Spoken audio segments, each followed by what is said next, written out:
Hi, Andrew Bell here with you once again. I'm going to be showing you one of the best properties you'll ever see. Today we're looking at the liquidation of some unsold developer stock here at the Jade building. As I stand here right in front of this beach house in this beautiful outside entertaining area, I look at the sand and the beach just metres away. This is a remarkable location. As we wander through and view these beautiful residences, I still want to touch on the topic I raised last week, which is about Australian house prices.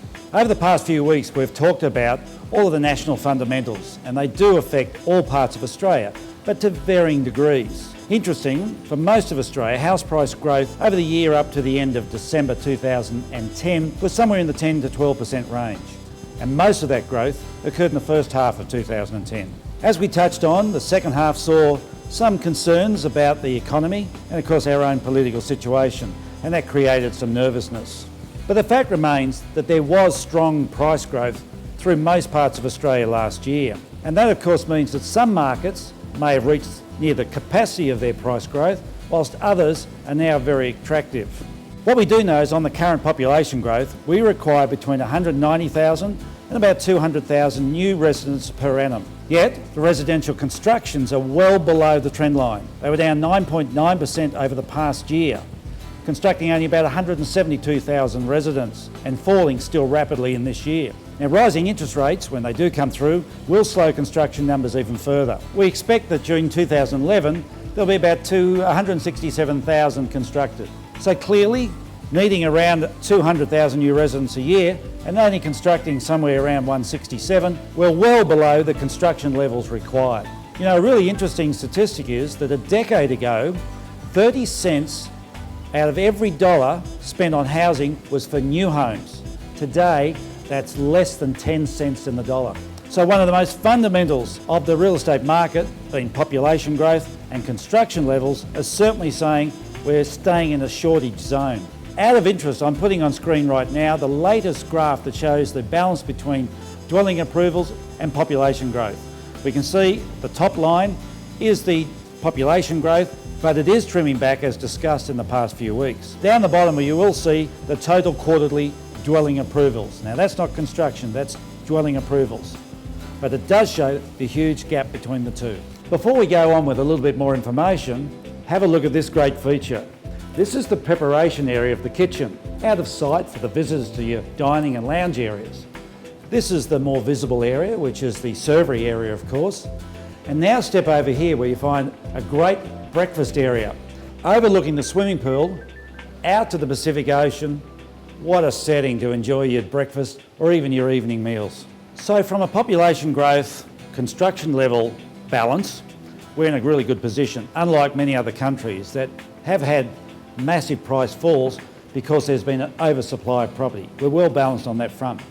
Next topic I want to look at has been housing finance, to give us some idea about the demand that's coming through from buyers. Throughout 2010, housing finance really recovered quite strongly. Confident home buyers shrugged off rising interest rates to push November's figures to the highest home loan application levels in 12 months. Owner-occupiers were certainly the strongest demand. There's certainly been a decline in the first home buyers' demand, but that was because we saw that demand with that higher first home buyers grant back in 2008 and 9, which soaked up a lot of the buyer demand. But we're starting to see a slight rebound on that front. November figures show demand is more than stabilising, in fact is beginning to firm again. It was up 2.5% despite the interest rate rise in November. Now approvals, as we move to the tail end of 2010, tracked between 10 and 15% higher than the previous 3 months. The strong labour market, rising household incomes and solid population growth, married together with the significant pent-up demand that occurred through the slow years of 08 and 09 and early 10, will certainly see the market pick up as we move through the tail end of 2011. No surprise, the first quarter of 2011 did take a hit, mainly because of all of the natural disasters that raised concern amongst many buyers, and of course many Queenslanders simply couldn't buy in the marketplace. On screen at the moment I'm showing you a graph which is reflective of household savings ratio. If you look there, you'll see the significant growth in savings as we move through to the end of that graph. And we're seeing Australians saving at the moment around about 10% of their incomes. This is really significant because it does have an effect on the real estate market.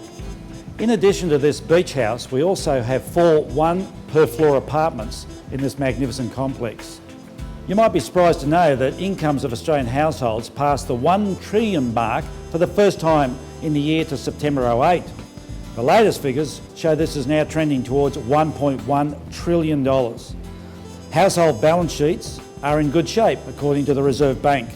In fact, latest figures also show that there are only 27,000 households around Australia that are 99 days or beyond behind in their mortgage payments.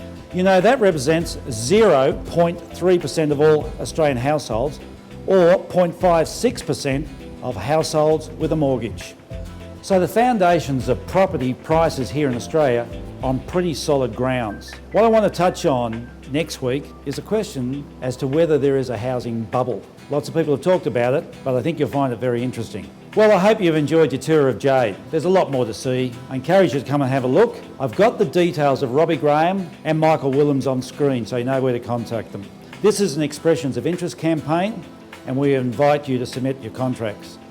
This will be a unique opportunity. You're buying in the right stage of the market, and I don't think you should miss this opportunity.